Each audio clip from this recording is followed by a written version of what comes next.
ಕರ್ನಾಟಕ ರಾಜ್ಯ ಬಾಸ್ಕೆಟ್ಬಾಲ್ ಸಂಸ್ಥೆಯಿಂದ ಪ್ರಪ್ರಥಮ ಬಾರಿಗೆ ವುಮೆನ್ಸ್ ಬಾಸ್ಕೆಟ್ಬಾಲ್ ಲೀಗ್ ಚಾಂಪಿಯನ್ಶಿಪ್ ಅನ್ನು ಆಯೋಜಿಸಲಾಗಿತ್ತು. ನಗರದ ಕಂಠೀರವ ಒಳಾಂಗಣ ಕ್ರೀಡಾಂಗಣದಲ್ಲಿ ಕರ್ನಾಟಕ ಒಲಿಂಪಿಕ್ ಅಸೋಸಿಯೇಷನ್ನ ಅಧ್ಯಕ್ಷ ಹಾಗೂ MLC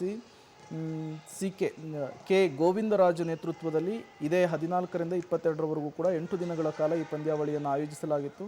ಇದರಲ್ಲಿ ರಾಜ್ಯದ 26 ತಂಡಗಳು ಭಾಗವಹಿಸಿದ್ವು. ಇವತ್ತಿನ ಫೈನಲ್ ಪಂದ್ಯಾವಳಿಯಲ್ಲಿ ಬೆಂಗಳೂರಿನ ಬಿ ಗರ್ಲ್ಸ್ ಬಾಸ್ಕೆಟ್ಬಾಲ್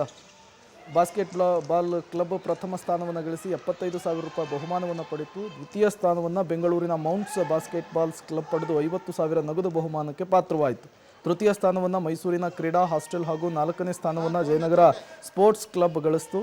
ಈ ಲೀಗ್ನಲ್ಲಿ ವಿಜೇತರಾದವರಿಗೆ ಬಹುಮಾನ ವಿತರಣೆಯನ್ನು ಕರ್ನಾಟಕ ಒಲಿಂಪಿಕ್ ಅಸೋಸಿಯೇಷನ್ನ ಅಧ್ಯಕ್ಷ K Govindaraj, police commissioner Dayanand ಹಾಗೂ MLA ಅಪ್ಪಾಜಿ CS ನಾಡಗೌಡರು ನಡೆಸಿಕೊಟ್ರು. ಮಹಿಳಾ ಬಾಸ್ಕೆಟ್ಬಾಲ್ ಲೀಗ್ ಅನ್ನೋದು ರಾಜ್ಯದಲ್ಲಿ ಮೊದಲನೇ ಬಾರಿಗೆ ನಡೀತಾ ಇದೆ. ಈಗ ನಿಮ್ಮೆಲ್ಲ ಸಹಕಾರದಿಂದ ಈಗ ಮುಕ್ತಾಯ ಆಗಿದೆ. ಬಿ ಗರ್ಲ್ಸ್ ಕ್ಲಬ್ನವರು ಗೆದ್ದಿದ್ದಾರೆ.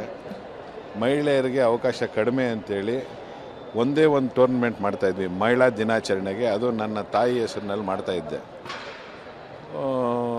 ಅದು ಮಾರ್ಚ್ 8ನೇ ತಾರೀಕು ಮಾತ್ರ ಒಂದು ವಾರ ನಡೆಸ್ತಾಯಿದ್ವಿ.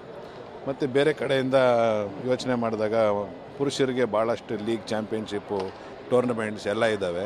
ಅದಕ್ಕೋಸ್ಕರ ಮಹಿಳೆಯರಿಗೆ ಎನ್ಕರೇಜ್ ಮಾಡೋದಕ್ಕೋಸ್ಕರ ಈ ಲೀಗ್ ಮಾಡಿದಾಗ 26 ಟೀಮು ಪಾರ್ಟಿಸಿಪೇಟ್ ಮಾಡಿದ್ದಾರೆ. ಪ್ರತಿಯೊಂದು ಟೀಮನ್ನು 3ರಿಂದ 4 ಮ್ಯಾಚ್ ಆಡಿದ್ದಾರೆ. ಸೊ ಇದರಿಂದ ಏನಾಗುತ್ತೆ, ಮಕ್ಕಳಿಗೆ ಎಕ್ಸ್ಪೋಜರ್ ಜಾಸ್ತಿ ಆಗುತ್ತೆ, ಎಕ್ಸ್ಪೀರಿಯನ್ಸ್ ಆಗುತ್ತೆ, ಮತ್ತು ಯಂಗ್ ಪ್ಲೇಯರ್ಸ್ಗೆ ಮೋಟಿವೇಶನ್ ಆಗ್ತದೆ. ಇದು ಮತ್ತು ಅವರು ನ್ಯಾಷನಲ್ ಇಂಟರ್ನ್ಯಾಷನಲ್ ಆಡೋದಕ್ಕೆ ಇದು ಫೌಂಡೇಶನ್ ಆಗುತ್ತೆ ಅಂತ ಈ ಕಾನ್ಸೆಪ್ಟ್ ಮಾಡಿದ್ದೀವಿ. ಇದು ಮೊದಲೇ ಸರಿ ವುಮೆನ್ಸ್ ಲೀಗ್ ಮಾಡಿದ್ದಾರೆ. ಒಂದು ಧನ್ಯವಾದಗಳು ಹೇಳಬೇಕಂತ ಹೇಳ್ತಾಯಿದ್ದೀನಿ ಕರ್ನಾಟಕ ಬಾಸ್ಕೆಟ್ಬಾಲ್ ಅಸೋಸಿಯೇಷನ್ಗೆ. ಮತ್ತು ಈ ಸತಿ ಕ್ಯಾಶ್ ಪ್ರೈಸ್ ಎಲ್ಲ ಕೊಟ್ಟು ನಮಗೆ ತುಂಬ ಎನ್ಕರೇಜ್ ಮಾಡ್ತಾರೆ. ಮತ್ತು ಗೋವಿಂದರಾಜ್ ಸರ್ನ ಧನ್ಯವಾದಗಳು ಹೇಳಬೇಕು, ಯಾಕಂದರೆ ತುಂಬ ಸಪೋರ್ಟ್ ಮಾಡ್ತಾರೆ ನಮಗೆ.